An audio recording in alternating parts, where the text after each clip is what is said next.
When we are faced with challenges in life, we naturally seek solutions or relief. Depending on our comfort level with handling the type of challenges faced, we may find ourselves with questions that we lack answers for. If we're fortunate, those that love and care about us will try to come to our aid or seek help for us. How long does it take for us to recognize when our situation calls for Christ? When we come to the realization that our situation calls for Christ, are we willing to humble ourselves and seek Him? Sadly, even once we recognize our need for Christ and sought Him for a solution to our troubles, we may think we are undeserving or unworthy of His help or deliverance. While the law justifies this belief, we must remind ourselves that Christ died and fulfilled the law so that we might embrace grace. It is because of the grace of God that we should not hesitate or doubt that the Lord desires to deliver us, redeem us, and restore us. This father in this story tells Jesus that he brought his sons to the disciples of Christ, and they were unsuccessful at delivering his son of the demon that tormented his son. This demon attacked the young man's speech, causing him to have convulsions, foam at the mouth, and gnash his teeth. These symptoms are remnant of what many might describe as convulsive seizures, but the Bible is clear that this was demon possession. Reflecting on these events, I must ask two questions. For believers, what issues have others brought to you for help because they knew you to be a believer, but they left disappointed with the results? For those who have sought help, do you believe Jesus is still able despite being disappointed by the results or the lack of faith or power you see in the believers you've sought help from? May the believer be challenged by this story to mature in their faith, and may the non-believer not be discouraged from seeking Christ when a believer fails to demonstrate the power of God in their life. May those that find themselves being tormented by demons be delivered from the constraint of the demons, and may their mind be restored so that they see the hand and power of God. May their souls be saved and their spirit be free to praise God. The disciples of Christ have been with Christ for some time at this point and had witnessed several occasions of Christ healing and delivering people.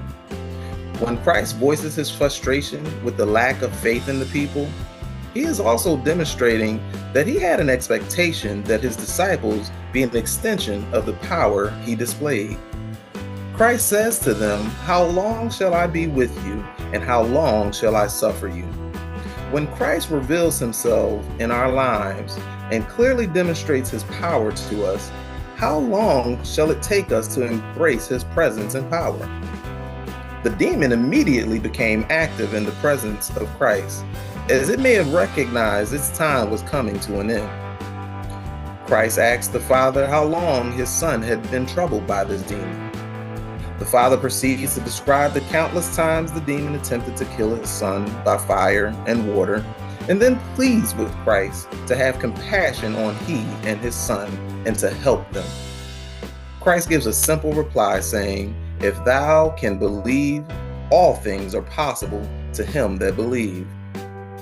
It is as if Christ is encouraging the man to muster up what little faith he had, and that's exactly what the Father did, as he acknowledged a need for Christ to help his unbelief.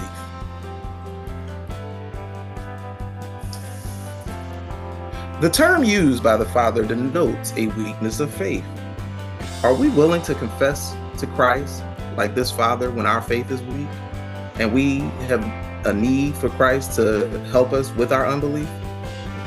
Are we also able to recognize our lack of faith and how it may have prolonged the deliverance of our family from spirits that have troubled them? Christ rebukes the deaf and dumb spirit to depart from the young man and to return no more.